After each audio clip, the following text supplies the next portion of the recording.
when we're videoing. Perfect. All right, this is interview with Anna Kite. It is November 28th, about 8:25 in the morning. Okay, here we go. You can eat your apple while we're talking to you, Mom. And I will. All right, first question. What is your full name? Anna Kite. Did your parents name you after anyone? You're going to ask me about my name, the first thing. My mama had a mother-in-law she did not care for. And she had a sister-in-law she cared even less for. And if you wanted to rouse her sister-in-law, all you had to do was say the name of the mother-in-law. And so she named me Anna to irritate her sister-in-law, and had the audacity to tell me about how I got my name. And I said, "You named me to spite Taunt Me Lee?" And it was like, wow, I cannot believe she did that to me. But anyway, I got the name Anna, and that's how I got it. Right. Years later, someone prayed over me for me to have healing, because the name made me feel worthless. Mm-hmm. And Jesus' grandmother's name is Anne. That's true. And so that's a sweet name. Mm-hmm. So I have moved forward on my name, and I let it be okay. That's just the circumstances that God presented so that I could have the name He wanted me to have. That's true. What did people call you as a child? Did you have any nicknames? Mm-hmm.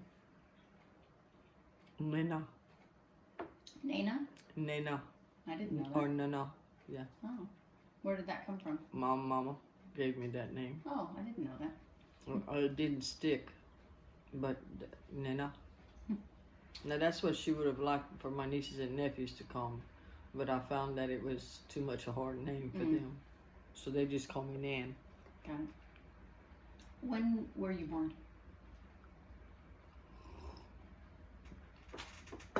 I was born on March the 29th, 1954, in a clinic in Orneville, Louisiana.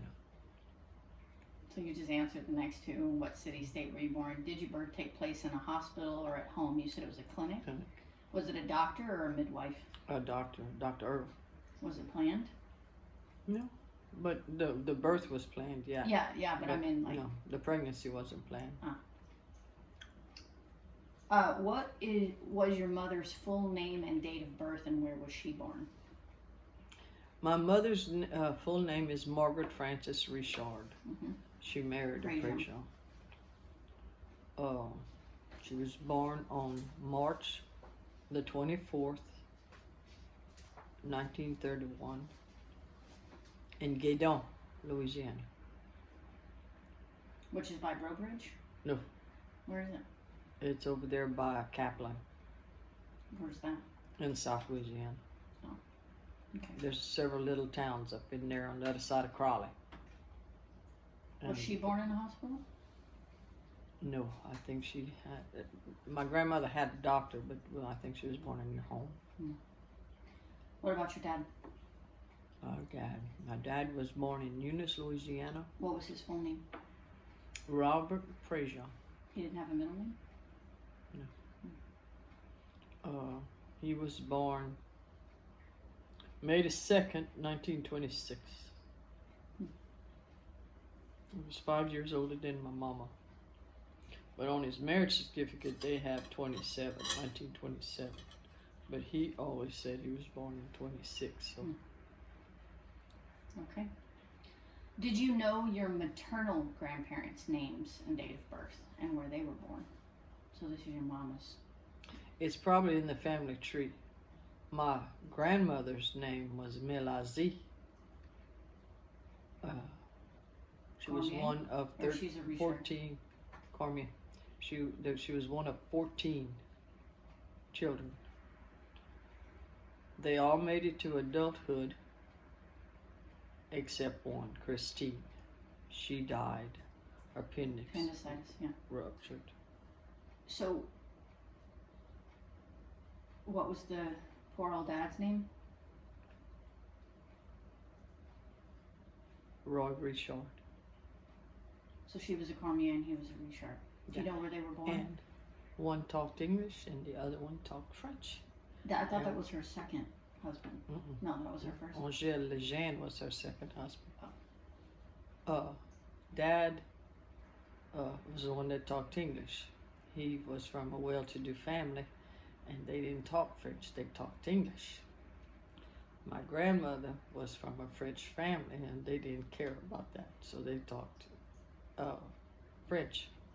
But when she moved to Fairview, that's an English-speaking part of Louisiana, Aunt Anne was a school teacher, and she said, Miss Richard, if you're going to communicate with the people, you need to learn English. And she's the one that taught her English.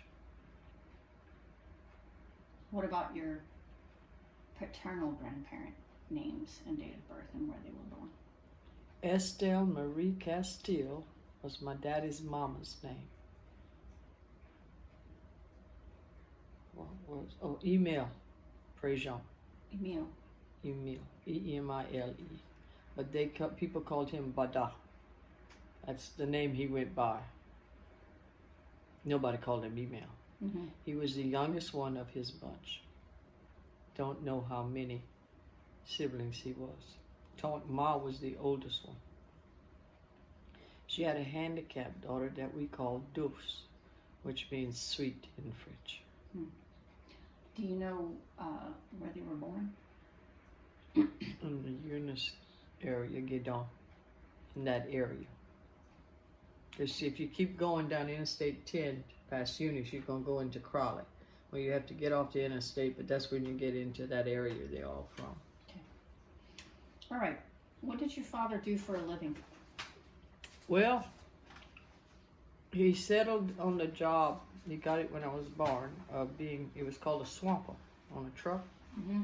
He was the assistant to the driver, and they worked for McDermott, and it was all field work. That's all I can tell you. You know what a swamper is? The assistant to the driver. Oh, that's what, okay. Did he have more than one profession? No, he did several jobs before he got to that one professions. I thought the story about him throwing out his back was that he had a foot on two trucks. He did. That's so the that job. was during that job. They had a little hill. Louisiana has no hills, but the trucks were on a little hill, and there was nuts and bolts, and that's heavy. Why didn't he in just these drop boxes. the box? And he was taken from one to the other, and he had one foot on one truck and the other foot on the other truck. Because when it started to go down, he did a twist. And that's what tore his back up. And he had that heavy load in Why his didn't he hand. just drop the box? They didn't have safety precautions back then. Okay. All right. And he ripped up his back. What kind of work did your mother do? The only thing that I know, she was a a clerk in a store, and she was a telephone operator. Back then you had telephone operator. Yeah. She did that for a while, and I don't know what happened, but she had a nervous breakdown or something. And she never did that again. While y'all were little? Or before we were born. Oh. I think before she was married. Oh. And then she worked at Hyman's. That was a department store. Walker was her boss. And Brud would say, Walker. He was little. It was funny. Bobby didn't talk much. He had a speech impediment when he was little, but he could say Walker. All right. You know what? I'm going to hit stop on this because I want to make sure. I just realized I want to make sure the sound is good. Okay.